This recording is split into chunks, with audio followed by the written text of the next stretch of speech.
दोन्ही राष्ट्रवादी काँग्रेस शक्य तिथे एकत्र लढणार असं बैठकीत ठरलंय। विलीनीकरण चर्चा नाही, शरद पवारांच्या राष्ट्रवादीचे प्रदेशाध्यक्ष शशिकांत शिंदे यांचं वक्तव्य। समविचारी मतदारांची विभागणी टाळण्यासाठी दोन्ही राष्ट्रवादीचे पक्ष जिल्हा परिषद निवडणुका एकत्रित लढवतील, खासदार अमोल कोल्हे यांचं वक्तव्य। सांगली महापालिकेत अजित पवारांच्या राष्ट्रवादीचा स्ट्राइक रेट चांगला, संजय काका पाटील यांचं वक्तव्य। आम्ही 55 जागांपर्यंत जाऊ असं म्हणणाऱ्या भाजपचा वारू सांगलीकरांनी रोखल्याचाही दावा। कोल्हापूरमध्ये माजी खासदार राजू शेट्टी यांना मोठा धक्का। स्वाभिमानी शेतकरी संघटनेचे शिलेदार आणि शेट्टी यांचे खंदे समर्थक असलेल्या सागर शंभू शेटे यांचा आमदार यड्रावकर यांच्या गटात प्रवेश। जास्त जागा लढवल्या असत्या तर जास्त नगरसेवक निवडून आले असते। ठाण्यातील भाजपचे आमदार संजय केळकर, निरंजन डावकर यांनी पत्रकार परिषदेमध्ये मांडली भूमिका। ठाण्यात भाजपने 39 जागा लढवल्या, त्यापैकी 28 नगरसेवक निवडून आले। जळगावात शिंदे सेनेचे विजयी उमेदवार विष्णू भंगाळेंच्या कारच्या काचा फोडल्या।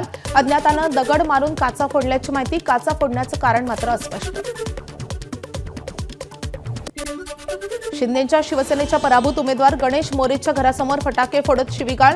नाशिकच्या प्रभाग क्रमांक 13 मधील सोमवारपेठ परिसरातील घटना, रहिवाशांनी मध्यस्थी केल्यानं वाद मिटला। भद्रकाली पोलिसात तक्रार दाखल। नाशिक रोड परिसरातील प्रभाग 18च्या भाजपच्या विजयी उमेदवाराला मारहाण। शरद मोरे यांना शिंदे सेनेच्या पराभूत उमेदवाराच्या समर्थकांकडून मारहाण झाल्याचा आरोप।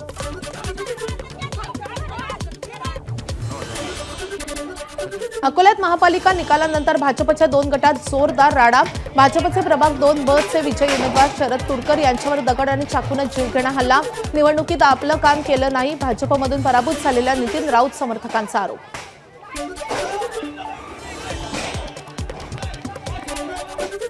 प्रभाग क्रमांक 163 मध्ये शिंदेच्या शिवसेनेच्या शैला लांडे विजयी।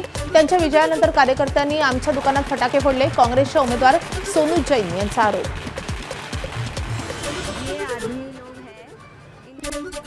मालेगाव महापालिकेत त्रिशंकू परिस्थिती। 35 जागा जिंकत इस्लाम पार्टी मोठा पक्ष। इस्लाम पार्टी आणि समाजवादी पक्षासोबत युती। काँग्रेस किंवा शिवसेनेचा पाठिंबा घेत इस्लाम पार्टी बसवणार मालेगावात महापौर। नाशिक महापालिका निवडणुकीत गुन्हेगारी पार्श्वभूमीवर असणाऱ्या उमेदवारांना मतदारांनी दाखवला घरचा रस्ता। कारागृहातून निवडणूक लढणाऱ्या प्रकाश लोंढे आणि त्यांची सून दीक्षा लोंढेंचा पराभव। छत्रपती संभाजीनगरमध्ये शिंदेच्या शिवसेनेचे उमेदवार अभिजित जीवनलाल यांचा विजयानंतर तलवार नाचवत जल्लोष। पराभूत झालेल्या उमेदवाराच्या घरासमोर तलवार नाचवत शिंदे सेनेच्या विजयी उमेदवाराचा तब्बल 2 तास जल्लोष। अकोल्यामध्ये ठाकरे सेनेच्या उमेदवाराच्या विजयोत्सवाचं अनोखं आणि भावनिक रूप। प्रभाग क्रमांक 12 मधून विजयी झाल्यानंतर सागर भारुका यांनी टिळक रोडवरील मोठ्या राम मंदिरापासून निमवाडीतील खाटूश्याम मंदिरापर्यंत चक्क लोटांगण घालत देवाचे आभार मानले।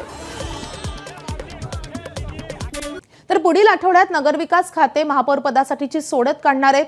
तर महापौर सोडतीनंतर 10 दिवसांनी महापौर निवड होईल अशी सूत्रांची माहिती आहे। तर जानेवारी अखेरीस महापौर निवड होण्याची शक्यता आहे। मनसेच्या विजयी उमेदवारांनी राज ठाकरेंची भेट घेतली आहे। शिवतीर्थ या निवासस्थानी जाऊन यांनी राज ठाकरेंची भेट घेतली आहे। राज ठाकरेंकडून विजयी उमेदवारांचं अभिनंदन करण्यात आलंय। मुंबईसह उपनगरातील मनसेच्या विजयी नगरसेवकांचं शर्मिला ठाकरेंकडून औक्षण। शिवतीर्थावर आलेल्या विजयी नगरसेवकांचं शर्मिला ठाकरेंनी केलंय अभिनंदन।